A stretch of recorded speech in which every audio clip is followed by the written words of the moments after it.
Titanic के बाद अगर लोगों को किसी शिप पर यकीन था तो वो थी एमवी एक्सप्लोरर। ये दुनिया की पहली क्राउज शिप थी जो खास तौर पर बर्फ में चलने के लिए बनाई गई थी। इसकी परफॉर्मेंस इतनी बेहतरीन कि इसने अंटार्कटिका में कई शिप्स को रेस्क्यू करने का रिकॉर्ड भी बनाया। लेकिन 23 नवंबर 2007 की रात काले और वीरान साउथर्न ओशन में इस शिप के साथ एक ऐसा हादसा पेश आया कि कैप्टन के लिए मजबूरी बन गई कि वो इसे बीच समंदर में अकेले छोड़कर निकल गया। मी टीवी की वीडियो में एक बार फिर से खुशामदीद नाजरीन। 1960 में समंदर के रास्ते अंटार्कटिका का सफर करना तकरीबन नामुमकिन समझा जाता था, क्योंकि वहाँ का समंदर बर्फ से भरा होता था और इसी सूरत में किसी नॉर्मल शिप का वहाँ जाना मौत को दावत देने जैसा होता था। मगर एक स्वीडिश अमेरिकन बिजनेसमैन एरिक लिंडब्लेड ने इसे चैलेंज समझकर कबूल किया और एक ऐसी शिप बनाने का इरादा किया जो आसानी से अंटार्कटिका का सफर कर सके, ताकि जो लोग अंटार्कटिका देखने का ख्वाब रखते हैं वो अपना ख्वाब पूरा कर सकें। इसी मकसद के लिए एक स्पेशल शिप तैयार की गई जिसकी लंबाई 240 फीट और वजन 2300 टन से ज्यादा था। इस शिप को लिंडब्लेड एक्सप्लोरर का नाम दिया गया।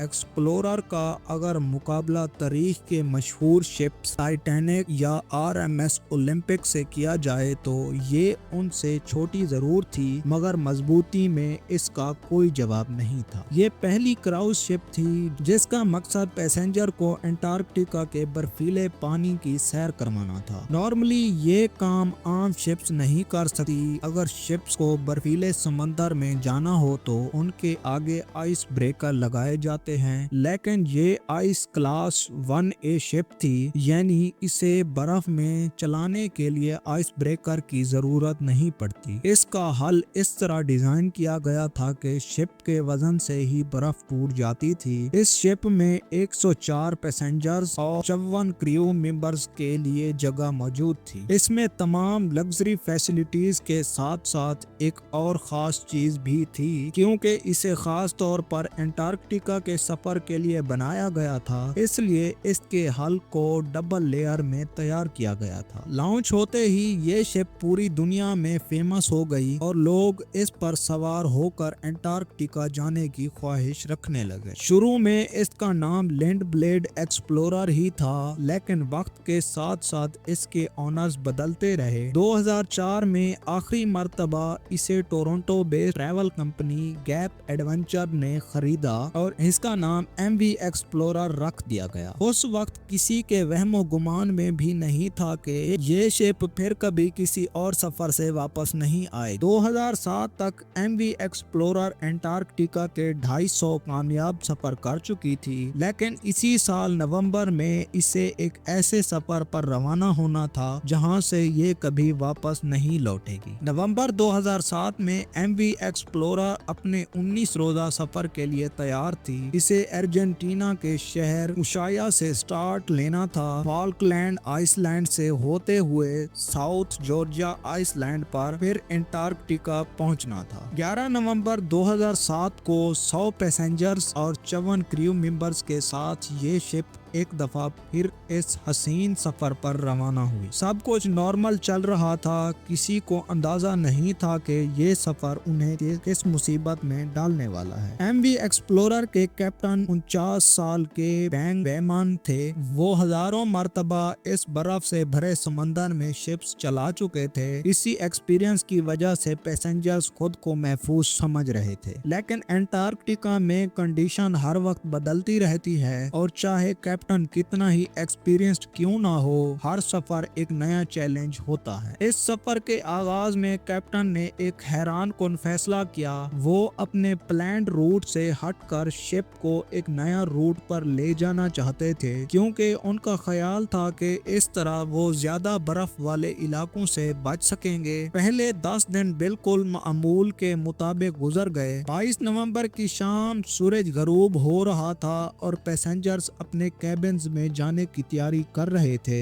इसी दौरान शिप एक ऐसे इलाके में इंटर हुई जहां बहुत ज्यादा बर्फ मौजूद थी। कैप्टन ने अनाउंसमेंट की कि हम बर्फ वाले इलाके سے گزر رہے ہیں، اس لیے برف کے ٹکرانے سے شور ہوگا اور یہ رات برداشت کرنی پڑے گی۔ اندھیرے کی وجہ سے کیپٹن نے شپ کی رفتار کم کر کے صرف 5 نوٹک تقریباً 10 کلومیٹر پر آور سیٹ کر دی۔ آہستہ آہستہ شپ پتلی برف سے نکل کر پرانی اور موٹی برف کے علاقے کی طرف بڑھ رہی تھی، مگر رات کے اندھیرے کی وجہ سے کیپٹن کو اس کا اندازہ نہیں ہو سکا۔ رات کے 10 بج چکے تھے اور زیادہ کچھ نظر نہیں آ رہا تھا۔ آدھی رات کے وقت اچانک شپ ایک زوردار آواز کے ساتھ رک گئی۔ پہلے کسی کو سمجھ نہیں آئی، پھر معلوم ہوا کہ شپ سخت برف کے ڈھیر سے ٹکرا کر رک گئی ہے۔ اناؤنسمنٹ کی وجہ سے کئی پیسنجرز نے اس آواز کو اگنور کیا اور سوئے رہے۔ کچھ دیر بعد کیپٹن نے شپ کو دوبارہ چلا لیا،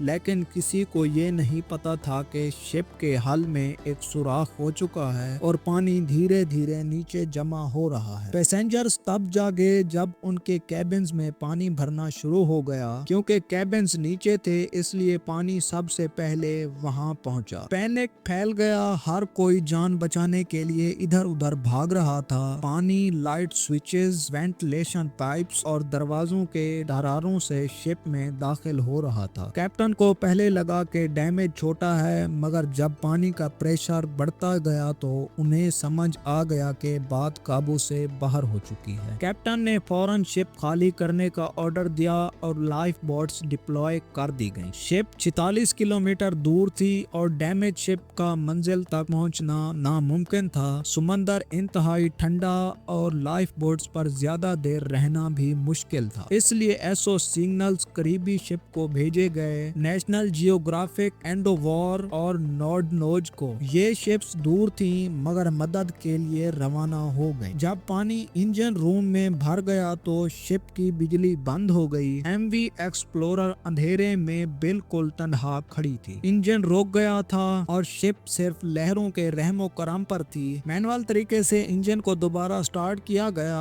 اور شپ کو خالی کرنے کا عمل تیز کر دیا گیا۔ آخر کار تمام لوگ لائف بوٹس میں اتر گئے۔ کچھ دیر بعد انجن پھر بند ہو گئے اور کیپٹن بھی شپ چھوڑ کر لائف بوٹ میں آ گئے۔ 4 گھنٹے کے انتظار کے بعد مددی شپ پہنچ گئی اور تمام لوگ بچا لیے گئے، لیکن ایم وی ایکسپلورر ڈوب گئی۔ انویسٹیگیشن میں یہ سامنے آیا کہ حادثہ کیپٹن کی غلط اسائنمنٹ کی وجہ سے ہوا۔ جس برف کو وہ نئی برف اور پہلے سال کی برف سمجھ رہے تھے وہ اصل میں پرانی اور بہت موٹی برف۔ آج ایم وی ایکسپلورر کا وریک پینگوئن آئس لینڈ سے 25 میل ساؤتھ ایسٹ میں 1300 میٹر کی گہرائی میں موجود ہے۔ امید ہے میر ٹی وی کی یہ ویڈیو آپ کو پسند آئی ہوگی۔ لائک، شیئر اور کمنٹس کا بہت شکریہ۔